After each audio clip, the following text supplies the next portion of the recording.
I was almost starting to get concerned. Last week with the ESL Open Cup Grand Finals on the Korean server, we had 2 different players in the finals. Just ridiculous. Today we are back to the good old Zerg versus Protoss that we've seen over the last couple of months. So what I've got for you is the finals of the 159th edition of the ESL Open Cup on the Korean server. It's a best-of-5 series, of course, where in game number 1, we find ourselves on Royal Blood. It's the map with the messed up carpets in the natural, which I've pointed out many times right now. Many of you are getting a little bit frustrated at me talking about the carpets on this map all the time. But seriously, look at this one. Look at the one right over here. Underneath, it doesn't make any sense. How does the creep not go on? Did we like have the... Does the hatchery even need creep to sustain itself? Can it just overhang like that without any problems? Anyways, I mean, I especially like the carpet over at the third bases. That one's kind of cute, you know? Like, these are cursed because they don't connect properly, but these ones right over here, I'm gonna try and shut up about the carpets now. Spawning right here in the top right corner of Royal Blood. Playing with the red Protoss pieces, we have herO.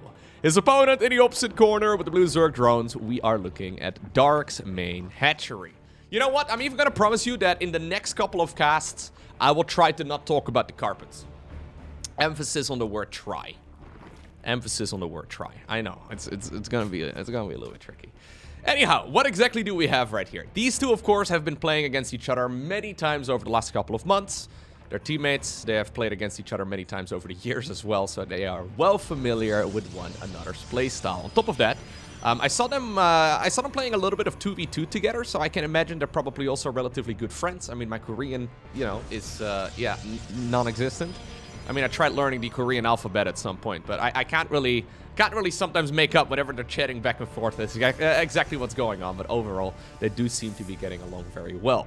Because of that, it oftentimes seems to be the case that they are purposefully playing strategies, even though there's money on the line, but sometimes it seems to me that they are purposefully playing strategies that aren't optimal, just because they've already shown the opponent so many different styles anyways, that you may as well, especially if you're playing against a buddy of yours, you may as well mess around a little bit and try to come up with something a bit funny.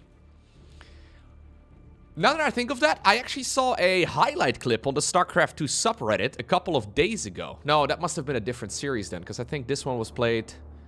as of me casting this, I think it was played maybe 3 days. Maybe it is this series. Anyways, I saw a highlight clip of Dark versus herO, where Dark pulled off some crazy Infestor shenanigans. I guess we'll find out whether or not it's this series. We'll see. We'll see exactly where this one is headed.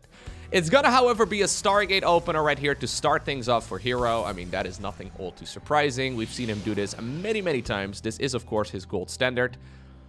The Overlord's not even pretending to be hiding on top of this pillar over here.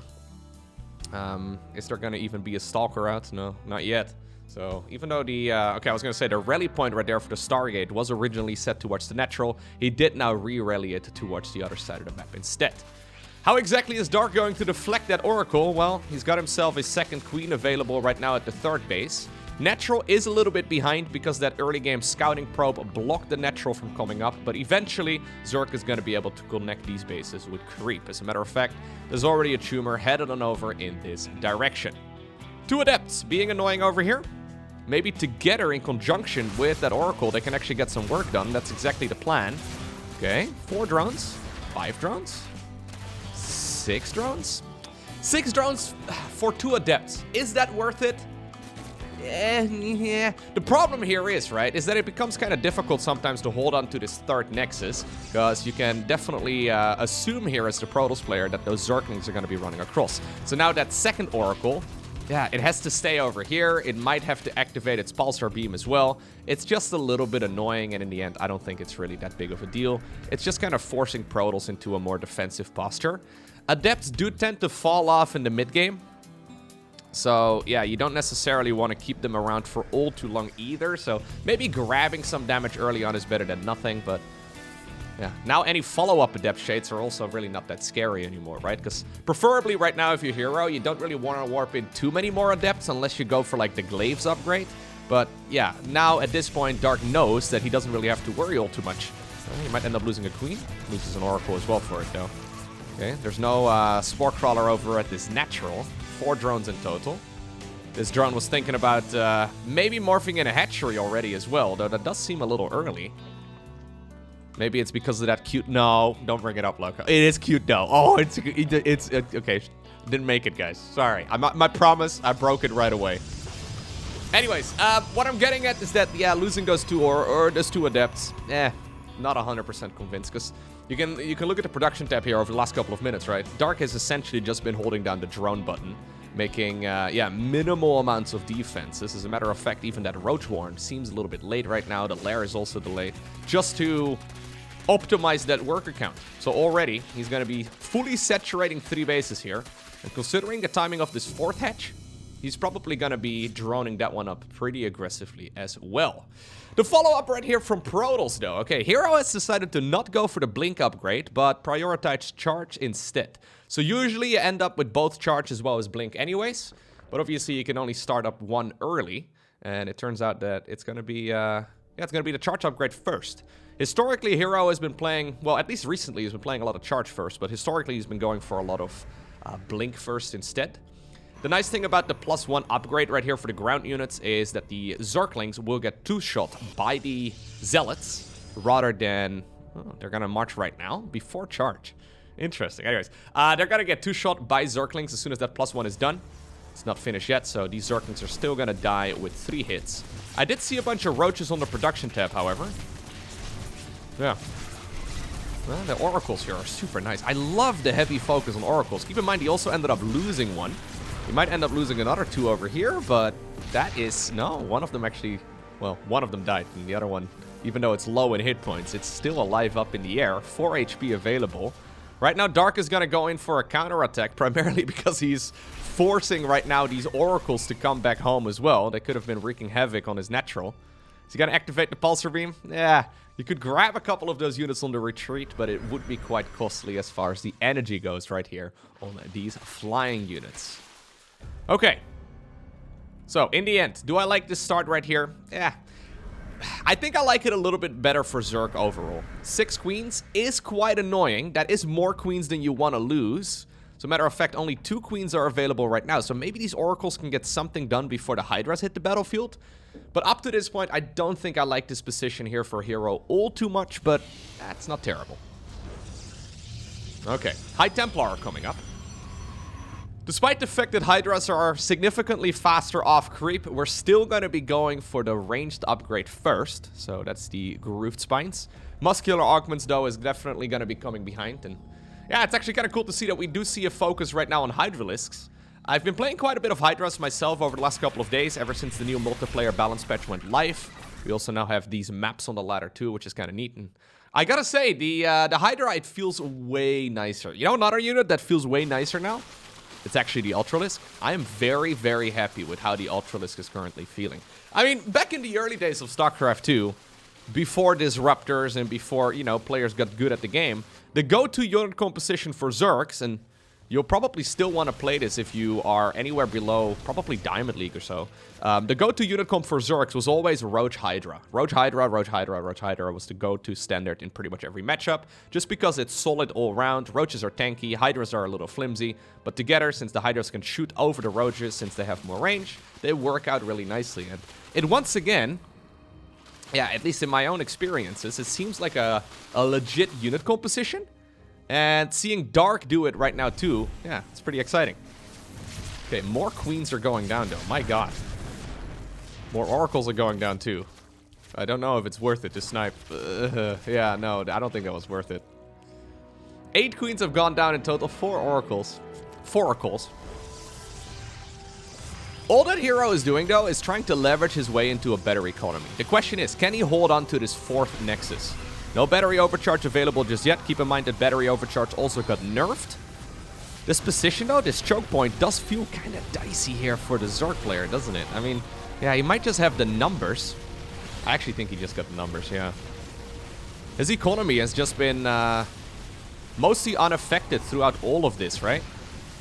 I mean, he did lose a couple workers here and there, but it came at the cost of a significant chunk of Protoss units, and there it is. Dark with just a random attack with Roaches and Hydras.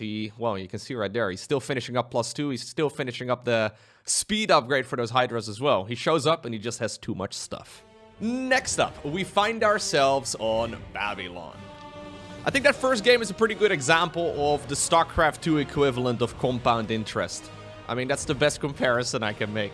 It's Dark winning with, yeah, a couple percentage points here and there, just a small advantage in this position, a small advantage in that position, and then eventually all of that leads into a very significant lead. I mean, this is very easily done when you're playing a game of StarCraft 2 yourself, to get really caught up in the details, right? I've had this happen many times in my own games where I'm like, ooh, if only I would have warped in those 2 High Templar 5 seconds earlier. And if I then would have started up my High Templar archives, right? If I started that one at 3 seconds, I would be able to get Storm done in time and maybe even feedback the Vipers. Whereas in reality, you probably shouldn't have been in that position in the first place. So going further back and just playing a cleaner early game is 9 times out of 10 the actual solution. Anyhow, what exactly do we have right here on Babylon? It is once again a Stargate opener, but this time around, oh, variety. Phoenix first, but then followed up with, you should really kill that. Oh, we're gonna go for the faraway one first. I see. No, you can't leave, Mr. Overlord. Sorry about that, buddy. Look at his sad face. Little frowny face right here on the Overlord already. His mustache is drooping. Hate to see it, man. I'm gonna look away before he dies. Alright, so what exactly is Zerg going to do about it? Well, he knows that it's likely gonna be... Did he see the Oracle? He did see the Oracle. He knows that it's gonna be an Oracle on the back of this. But it's a delayed Oracle now, so... you don't really need to rush... you don't really need to be rushing out those Spore Crawlers. General timing on those is about 325. Dark, well, only going for 1 in the main base right now. He'll probably add 1 in the natural and even the third base eventually too, but... yeah, just pushing back this Oracle here for the time being. And honestly, when an Oracle opener like this, it almost sounds to me that... It almost seems to me that herO doesn't even really expect to get a whole lot of damage done out of the first couple. Maybe once he gets a few more out on the map, or maybe a little bit more energy, he can jump in and snatch a couple of those drones. But overall, I suspect he's just gonna play these relatively passively here for now. Alright, once again, Twilight Council and Forge on the back of this. Dark going for a fast 4th hatchery. This is interesting to me. Okay, so this is nice, by the way. That's one of the ways you can use that queen.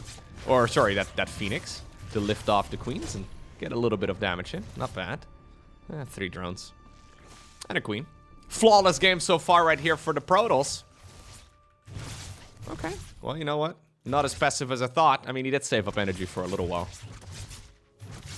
I feel like he could have made that move a little bit sooner, right? Am I crazy? I feel like he could have made that exact move just ever so slightly quicker. But he must have saved up a bit of energy at the very least to, go in for the aggression just a bit later. Anyways, I find this 4th base timing rather interesting right here from Zerg. So normally we see a 4th hatchery going up for the Zerg player right around the same time as they hit full saturation on 3 bases. And that usually includes the gases as well. Now, at this point, okay, well, once again, we have Oracles going in, getting a couple of kills. The Phoenix really putting in a lot of work. But at this point, we do have, I mean, a decent saturation, but we're only just now really at the point where I would expect a 4th base to come up. Instead, it's already finished. Obviously, this will generate larvae. You can treat it as a macro hatchery for now. Obviously, it's also going to start spreading a little bit of creep, so you can at the very least push that forward as well for a little while. I mean, you could solve that problem by just putting down a creep tumor a little bit earlier, but yeah. It does mean that Dark is also spread a little bit more thinly. You can see that a bunch of those units are running around, an Overlord popping up in the wrong location. This is allowing those Oracles to get a bit more work done here overall. 4th Nexus going down south. This has not been spotted yet by Dark, which is also interesting to me because he's still making drones. So if you're Dark right now, right, what exactly have you seen? Well, you haven't seen much. You've seen that there's an Oracle out, right, and a Phoenix and all that, but you haven't really seen the unit composition. Notice the lack of, like, an Overseer Scout. He doesn't know what he's going up against, and yet he's still droning. So is he really going to stop droning at 69? I mean, that would be nice, not gonna lie. No, he's gonna keep droning. Yeah, so I think this is very much so one of those things that you can't copy onto your own ladder games. Because if you do, there's a very good chance you're just gonna die to like a 3-base timing attack from the Protoss. You could drone up if you know that there's a Nexus down south. Okay, so now he spotted it at some point. I guess There must have been a Zergling run by or something along those lines. But anyways, something gave him the heads up, but he was already happily droning before that point. So this may very well be him looking at this game. He's like, okay, you're herO. We've played a million games. I know exactly what you're going to be doing from here. And because of that, I know I can be pretty greedy. The priority, by the way, has changed on the stasis ward when it gets put down like that. The attack priority of it is changed. So if you're a Zerg player right now and say there is a stasis ward in your mineral line, attack moving in that general vicinity is much more likely to actually target fire down the stasis ward itself. In the past, you would have to actively click on top of it. And right there, you could see it got sniped pretty much right away. Speaking of getting sniped, though, 21 workers. My god, I was questioning this opening a little bit. I mean, he's only lost... This is still a flawless game right now for Protoss. 21 workers is actually insane. Don't lose anything, man. No, exactly. Get that Zergling. This is honestly a ridiculously strong start right here for Protoss. Maybe that's also the reason why Dark is playing so greedily. He's like, you know what? If I just try and play a normal game from here, I know I'm going to lose anyways. So, okay. This is an option. Tunneling Claws is out. He does see that, no? Come on, herO. It's not on the minimap, but he must notice a massive... Oh, no. Really? He didn't see? Oh, no. Well, this is Dark to a T, of course. It's not something he does all too often. Flawless game, by the way, denied. But I don't think we were too far away from that anyways, because now there is a roach infestation inside of the natural and the main base of the Protoss. The counter-attack here, though, from the Protoss, I think, is going to be brutal. Unless he decides to go home. No, he decides to recall.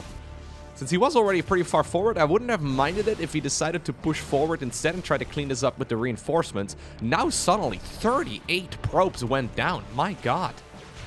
There's even more of it on the back of this too, if I'm not mistaken, because these roaches are also smelling probes. Look at them. I mean, I feel like roaches could smell really well. My god, man. Actually insane. What just happened, Dark? Dark's like, okay, 21 drones, no problem. I'll just drone up to 73, go for Tunneling Claws, and then kill everything you have. I mean, he did flip a coin, though. He did flip a coin, and it landed on the 4th Nexus being taken before he knew it. He was playing into that. Turns out it was a bit of a risk, but now in the end, my god. You blink twice, and all of the Protoss economy is gone. Now, that advantage from earlier, though, yeah, it has been pushed forward right here by herO. So herO going for those fast upgrades. Obviously, the upgrade time has been reduced. So he's already about to finish up 3-3. That is a lot. Or, sorry, no, that is +2. Okay, he's going +3, +2. Anyways, he's finishing up quick upgrades. There is most definitely a chance that he's going to try the waters here very soon, because his army is still significant. 99 army supply versus 126, but significantly better upgraded. Well, in general, yeah, very scary. Look at this surround as well. The Stalkers are like, no, you can't leave. Try and tunnel on the ground now. Zerg reinforcements, though, are running on over in this direction as well.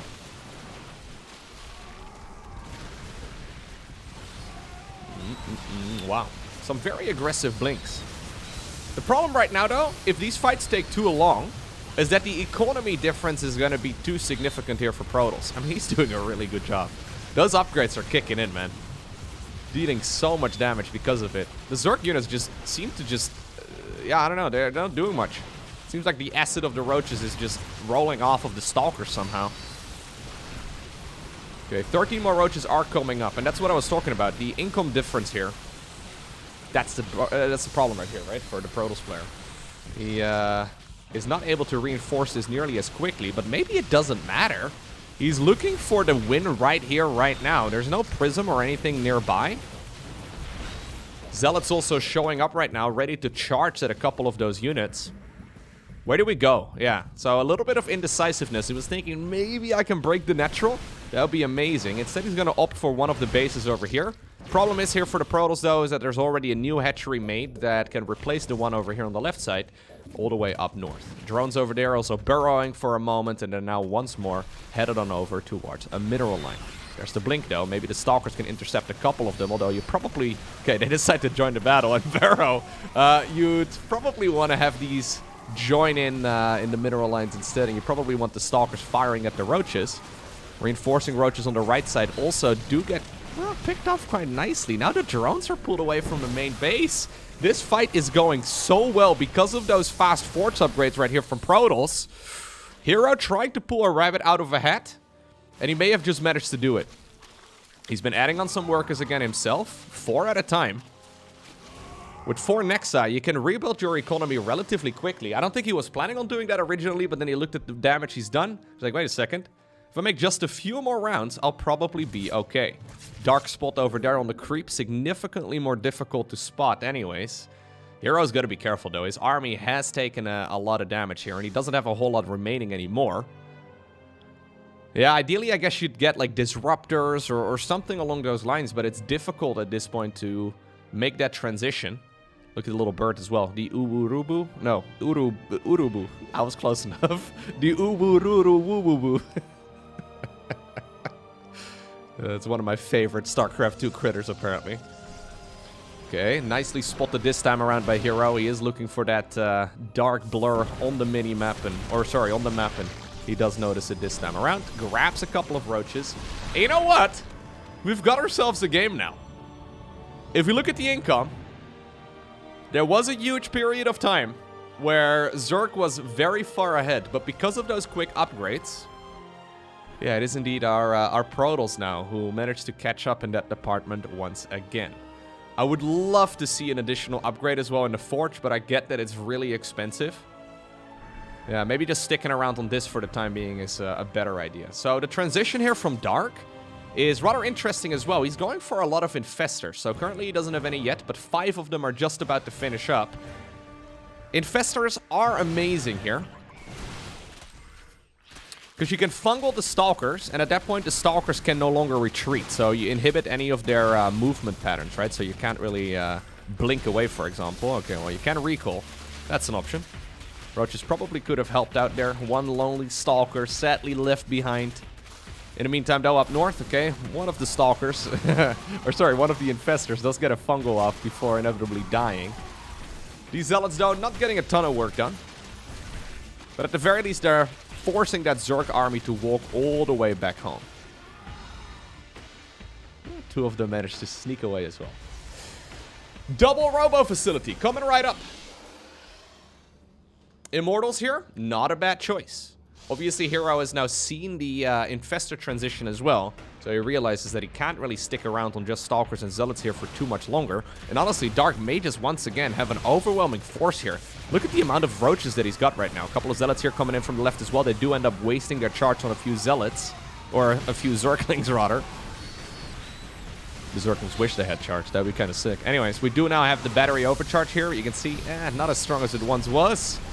Immortal starting to plow through a couple of those units though. Fungal growth does inhibit the blinking there for at least a moment. That roach is going to get picked off relatively easily. Blink, also not available yet. Or at the very least he didn't use it there. Oracle's up in the air, still getting damage done. 10 probes once again going down. herO trying to hold on by the skin of his teeth, but it seems to me that the Zerg army is just a bit too big. Nice barrel micro there as well from the South Korean Zerg player. Trying to keep as many of those units alive. Another one of the Infestors does get picked off. A new Immortal just popped out of the Robo Facility. And if he can actually catch these... Ooh, nice fungal. If he could have caught all of those Infestors, I think that would have maybe been able to once again put the... no, probably wouldn't have flipped the tables upside down once more, but still... Oh, I do think this is what I saw on Reddit. Oh, no, I brought it up, right? It is from this series. Okay. It must be. We gotta keep an eye out on those Infestors that just barely managed to stay alive just now. These bad boys are about to make some moves. So we have Neural Parasite being researched. That allows those Infestors to temporarily take control of, well, any Protoss unit that they use it on. At the same time, we also have Disruptors coming up right here on the side of herO. You can probably tell where this is going. It was a sexy move. It was actually a 1-2 punch. I think you can probably, from my words just now, figure out one of the moves is gonna happen, but it's a 2-step procedure, okay? Step 2 that I saw, I think is what we're going to see here with the Neuroparasite and those Disruptors very soon. Step 1 is something you'll probably not expect. And I'm not sure exactly how it happened, so we'll have to find out together. I think it's this game anyways. Ah, here we go. Yes, it is. Okay. Step 1 in the big Infestor master plan. I mean, there's a Protoss army moving right now. I'm gonna keep my camera on these bad boys because I know they're gonna make some moves. When's the last time you've seen this?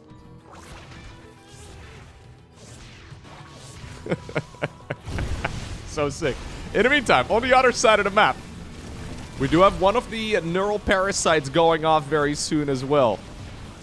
There it is, neural parasite on a disruptor, now blowing up that Protoss army. Still though, this Protoss army is looking rather menacing. Sure, a lot of probes have gone down. Sure, a lot of damage is done here with Infestors against the Protoss army itself. But herO's force is still kind of scary. That Immortal right now also changing sides.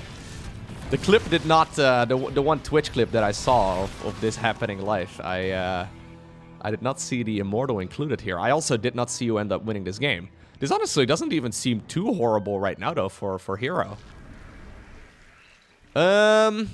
Income-wise, it's still an advantage right here for the Zerg, but it's all very disjointed, right? I mean, those bases are all over the map. There's another Disruptor, okay, getting a pretty decent detonation in as well. Most of the Protoss army, though, is Disruptors right now, is what it seems. They can deal a lot of damage, but yeah, you need some units as well to back it up. And despite the sexy Infestor moves, it is indeed herO who obtains the victory. Next up, we find ourselves on Altitude. This is the map with the funny golden minerals, the 8 mineral fields over here, the collapsible cooling tower, the watchtower. I wanted to be part of a game so bad, but I yet have, well, any of this, I've yet to see any of this come into play. In case you don't watch literally every single one of my videos, which I know isn't the case because you guys literally watch everything I upload, every minute of it, all day, right? Nobody would ever miss any of it. But just in case you are unfamiliar with how this works, I love explaining this. I would even love it more, though, if, you know, it would actually happen in one of the games. Maybe today is the day. We have one of these towers. We have a watchtower. Watchtower is blocking these 8 golden minerals. Well, you could technically mine them, I guess, if you put down a Nexus over there and a Nexus over there. Little Zergling run by the way. Not really getting a lot of work done. Okay, fair enough. What you can do is destroy this tower. The tower collapses on top of the watchtower, at which point you can then destroy the rocks that are left over to basically open up this base and mine 8 golden mineral fields at once. Technically speaking, an amazing situation. And obviously this is now one of the official tournament and ladder maps. So it's bound to happen at some point in a pro game, but yeah, haven't really seen it come into effect just yet. There's also water in the middle of the map, which this little edge bothers me. I'm not gonna lie. This little harsh edge over here, that's anyways, it's okay. Oracle opener once again right here. Stalker gets caught. Okay, it will end up going down at the cost of quite a few Zerglings as well. This is at the same time where herO decides to go for one of those third Nexi. There's a lot of Zerglings actually still... Actually, no. I thought he was making more Zerglings. Well, he's making a bunch more right now, but he needs to against those 2 Adepts that are coming across the map. Now we're going back to droning. Against 2 Adepts, you usually want to have... I want to say like, I don't know, 8 to 12 or so Zerglings. I think that's a good number to have. Just to keep them pinned back and, well, potentially snipe them. Those Queens helping out quite a bit as well. One of the Adepts is going to be able to escape this. Now the Oracles are going to fly straight into the Zerg's natural. Main base is maybe a little bit exposed. Third base, relatively well protected. One of the Queens does spawn over here, and immediately, man, Brenda. Not even alive for 5 seconds. That is a spawn kill in StarCraft 2, man. Don't think we've really seen a lot of spawn killing in SC2, but this takes me back to the Call of Duty 4 days. With the magical voice chat era. Remember those days? Some of you probably will remember. God, that was some of the... Ooh, Nidus Worm coming up here from dark. Some of the most toxic gaming that I've ever experienced. Call of Duty Modern Warfare open lobby voice chat was such a disaster. If that was still around in 2020, maybe it is still around, I don't know, man. But it's, yeah, it was so bad back then. I found out that summer that my mom was very adventurous, apparently. Because everybody I played with was well familiar with my mom. Night is where I'm going up into the opponent's main base. herO doesn't see it. herO? herO? Well, now he hears. There's Brenda and the crew ready to, well, they're seeking revenge anyways against the spawn killing from earlier. That sucks. That pylon powered everything. The one pylon to bind them and in the darkness find them. Second worm also pops up just to reinforce this a little quicker. Zerglings dealing damage in the natural. And you know what, guys? I think this is GG. If you're not careful, dude, the Zerg infestation is going to be everywhere. Yeah, Dark is a crazy player, man. GG. Whoa. Is that a Stargate opener I see? What? Anyways, next up, we find ourselves on the map Dragon Scales. Stargate openers are apparently, well, the thing we do nowadays. And we have been for a long time. For a little bit, we saw a lot of variety, right? For a little bit, there was quite a bit of variety, but Stargate openers still the go-to option. And it honestly makes a lot of sense. Stargate is just simply the most well-rounded option that you have. So the first couple minutes are maybe a little bit predictable. But, yeah, it is what it is. Maybe someone will figure out some new stuff, though. But the only other viable strategy that I could... I guess that doesn't really matter all too much about the Stargate opener. It's a different phase in the game, but... Remember that style that I casted a bunch about a half year or so ago when Haas really started playing that quite a bit again and when some people started to copy it too? Like, for example, herO, actually, he started playing that style quite a bit too, where you go for only a couple of gases and then you just make a third nexus and a fourth nexus and a fifth nexus and a sixth nexus. And usually what you do is you go for mass gateway unit, you go for, or mass gateway units rather, so stalkers and a whole lot of zealots. You go for only a little bit of gas, you go for some Twilight Council upgrades, and then your leftover gas, you spend that on forge upgrades. Now those forge upgrades are significantly faster than they once were, 7, 9, and 11 seconds for each of the levels, which I feel like could be quite a strong strategy in the new multiplayer balance patch. I haven't really seen anyone play it yet though, so I could be wrong. Maybe the problem with that build is not so much the outcome, but getting there, right? Like, one of the issues is surviving up to that point. But yeah, in theory, I think it's a strategy that we might be seeing quite a bit more moving forward. Only time will tell. Make sure you hit subscribe so you get notified as soon as future videos go live. Ooh, good segue. Nicely done, me. Well done. All right, anyways, there's the Twilight Council. No forges yet, though.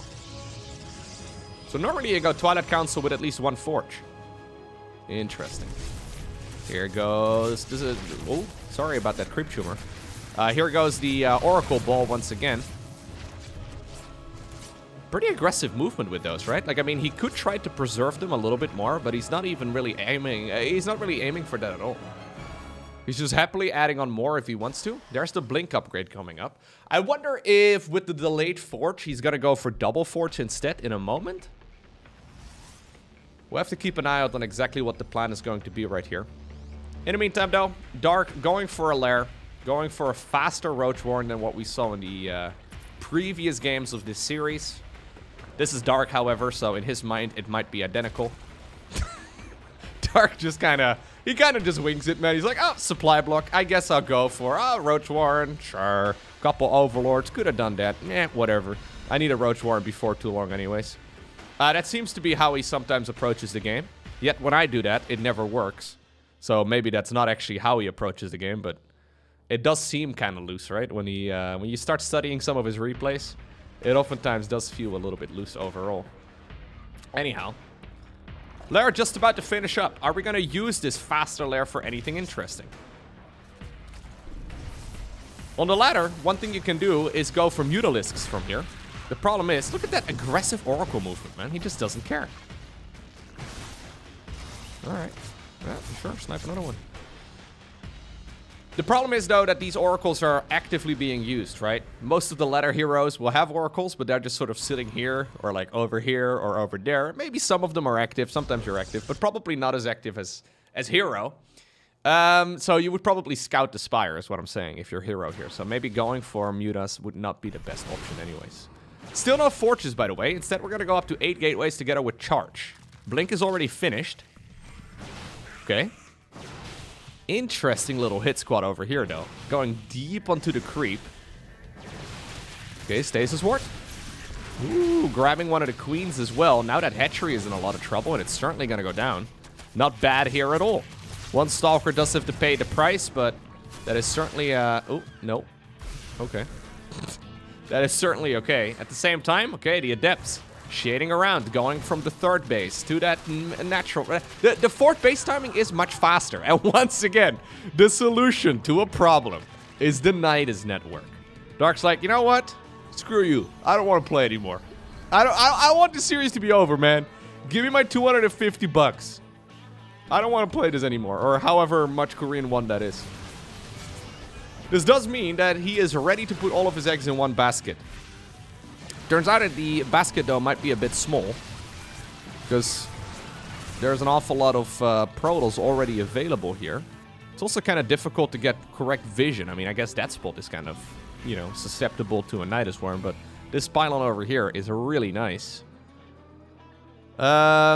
Since the 4th Nexus is taken here on the left side, I guess he could try and sneak an Overlord down this... No, it doesn't even...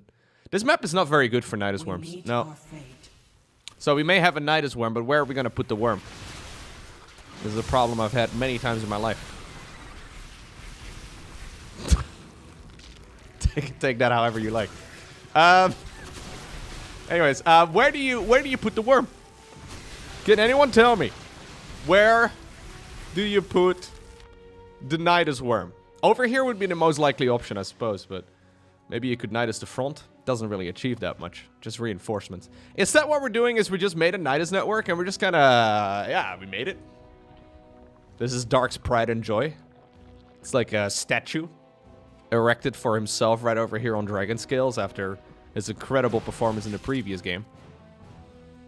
As a memory of better times. Well, maybe he'll get some inspiration from it. Because at this point, I'm not exactly sure what his plan is. Fungal growth is once again going to be an option very soon. So that is, I think, what we're going to be doing. At the same time, Zealot run by on the left side of the map. Very nice movement here from herO once again. I'm memeing a little bit in this cast, but I gotta say, I'm very impressed with the confidence at which herO is moving around the map. Keep in mind, there's no observer in the mix here, right? So, like, he is constantly walking on creep. And the problem is that you could accidentally lose all of your units if you're not paying attention or you go a little bit too far. It's really easy to accidentally make a small mistake there as Protoss and lose all of your units. Trust me, I know. Aggressive blink forward. He doesn't really know exactly what's over there, but he's trying to create a distraction. Left side of the map is being engaged by the Zealots and the Roaches. At the same time, okay, Oracle's still up in the air, dealing a bunch of damage. Stalker's right now pushing through. herO's game sense is actually incredible. The fact that he realized that he could blink in there. I feel like if you were to try that in your own games, you end up losing everything 9 times out of 10. That was a great little detonator right over there, but I don't think there's quite enough right here for the Zerg to hold on. I mean, fungal growth is nice, but yeah, GG is cold. herO wins game 4.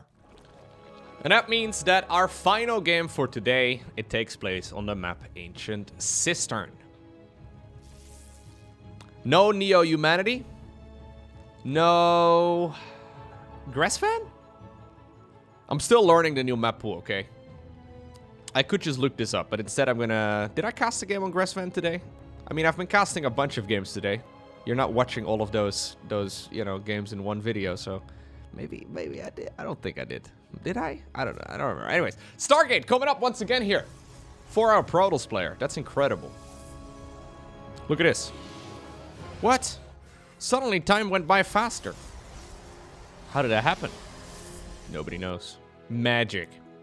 Oracle opener right here from Protoss. Zerg in the meantime not opening up in the most aggressive way possible either, right? We've got ourselves a... Yeah, pretty tame start here once again from Dark. It seems that his preferred cheese of choice right now is probably the Nidus Worm. My personal favorite currently would probably be Camembert. It's one of my favorite cheeses. I bought some nice Camembert actually the other day. It was for, I mean, I don't want to flex or anything, but...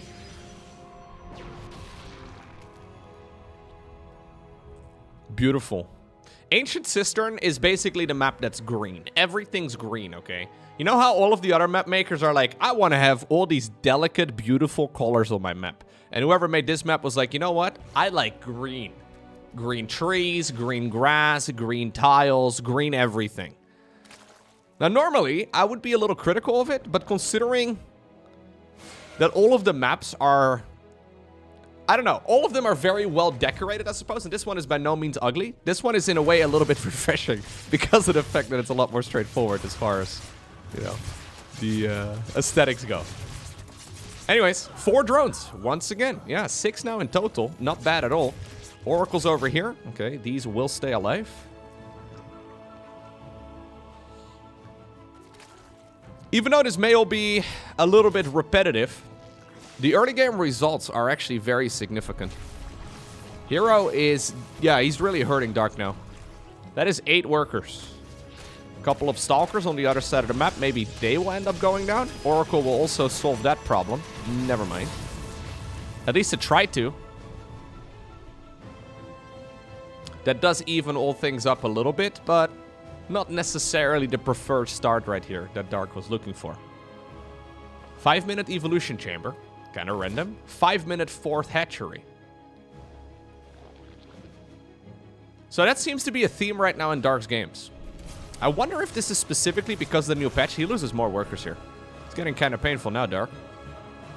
We've seen a bunch of unnecessary losses. Look at this Oracle as well. Cheeky, cheeky. Getting 1 more? 2 more? Yes, dude.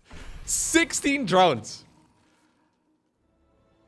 I mean, herO is lethal with these oracles, and that's the reason why he's going for the same opener every time. Anyways, I wanna, yeah, we gotta remember this one for upcoming casts as well. Is Dark just gonna go for a 4th hatchery really quickly in every game now? Is that his go-to? At least it seems quick to me. Maybe the other pro players have also picked up on that timing recently, but anyways. Losing that many workers is painful, though. Hello. Nope. Don't lose the oracles for free, please. Okay. So, of course, that was just phase 1 in Operation Zerg. Phase 2 is gonna be the Twilight Council with Blink together with the +1 ground weapons. This is something that he has done a million times before. Maybe strategically it's not the most interesting version of the builds that we've seen him play, but it is incredibly effective, right? Because this is one of those strategies where, like, sure, everybody can open up oracles, everybody can make the Twilight Council and the forts at the correct time. Huh? Second fort's coming up as well, so that is, I guess, an addition with the new patch, so a small iteration change. Anyways, the sky is the limit when it comes to microing these units, right? Theoretically speaking, you can get a ridiculous amount of value out of these oracles, and the same can be said for those stalkers and for those zealots. So even though anyone might be able to do the build order macro-wise, micro is an entirely different beast and not something that you can very easily learn. It's not something that you can brute force, right? Like, with build orders in StarCraft 2, you can open up a custom game, play against the very easy AI, and just do the same build order 100 times. And at some point, you'll be able to remember the whole thing without too many problems. It's an entirely different beast, however, when you have to also account for your opponent and then at the same time, obviously execute. And micro. Anyhow, a bit of a different opener right... Oh, that's... okay, that's a loss. A bit of a different opener here this time around from our Zerg player, who decided to go for, well, another hatchery, as well as +1 melee, now straight into +2. So this means that Dark is gonna go for Zerglings and Banelings. Not really something we've seen him play all too much just yet, but the Baneling Nest is coming up. +2 melee, of course, is fantastic because you can one-shot those probes, and that's probably what he's looking for. Okay, Stalkers barely managed to blink away. They're gonna have to wait until the cooldown is once more available. Those oracles up in the air still providing value. Keeping the oracles alive is actually huge. Yeah, so we haven't seen any of them go down in this game. Keeping the oracles in the mid game. Super, super nice. So banelings are going to be critical, though, with this army here from the Zerg. So he's going to finish up Bane speed as well as +2 right around the same time. And I think baneling roll-bys are going to be on the menu, but this is still going to be a little while away. Until then, I think it's all going to be herO here who gets to decide the pacing of this particular match. He's now decided to go into double robo. He does have a second forge, but only one of them is researching. Interesting. He's pushed his opponent onto 4 base economy right now, which, I mean, he is 100% okay with because he's got 4 bases himself as well. Okay, so Archon, Immortal, Zealot, Stalker, Storm. Well, Storm not yet, but I can imagine that's maybe a transition that he's considering. I think it's a good transition to go for. Maybe he doesn't need it, though. Just sheer numbers might be what he's looking for. Yeah, economically speaking, I mean, Dark has pulled ahead over the last couple of minutes for a bit, but economically speaking, this has all been a little dicey. Anyways, Baneling speed about to finish up, +2 melee just about to finish up as well. So this is gonna open up the door here for Dark to potentially start rolling by into those mineral lines. Or maybe he even wants to roll into his opponent's army. I mean, definitely not a bad choice. Just need to avoid those Archons. Banelings, though, finish up their roly-poly upgrade at a good time. That said, +2 melee is finishing right now. So essentially after all those Banelings were traded out. Excellent situation right there, though, for our Protoss player. Question is, how well is he going to be able to respond against this? Banelings right now rolling everywhere. At the same time, though, there's a big engagement happening here in the middle of the map. 22 probes have already gone down, and more of them are not going to be too far behind either. So that is painful right here for herO. That said, though, he still has a massive army on the other side of the map. If you can deal critical amounts of damage with this, those worker losses are irrelevant. He just lost 48 probes. Prism also ended up going down here. That really does suck, but he does have a very significant army here. New Prism is coming up. Only 25 workers remaining right now for the Zerg. So that was 10 minutes in the making for Dark. Like, he went for an Evo Chamber at the 5-minute mark, and then he's like, okay, 5 minutes later, that's when I'm finally gonna strike. And it, yeah, was, well, I mean, I think it paid off, but he still has to address his army. If you can address his army, everything is A-okay. There's 3 Immortals in here. No Prism available. A Prism would be amazing. I think it's speeding through the center of the map right now on the mini-map. Anyways, drones are pulled away as well from their mineral lines. Immortals do sidestep at least some of those biles. There is quite a few Zerg... there is quite a bit of Zerg available, but yeah, I think there is enough to eventually push all of this back. 37 drones, though. Found their graves over here. herO now has a Prism and a Dream. And some Warpins, too. That also helps. Upgrade-wise, okay, Protoss is going to be at +2, +2, +1. So 2, 2, 1. Whereas Zerg is only at melee upgrades. Archons are obviously amazing against those Zerglings. So those melee upgrades may very well be nullified. Okay, Archons do get dropped off in the middle of this army. We do need to see some stellar micro here coming out of the Protoss player if he wants to sustain these units. That Prism is putting in a ton of value. That's exactly why those Spore Crawlers are brought to the front as well. In the meantime, though, this Protoss army is piling on the pressure. Zerg bleeding out a ton of units. Finally, though, he catches that Prism and it's going to be forced to go away. Archon here retargeted right now to fight the drones that are once more pulled away from their post. Additional reinforcements are popping out of those cocoons left, right, and center, but GG is cold. And despite the fact that he just lost pretty much his entire economy, it's herO who obtains the victory.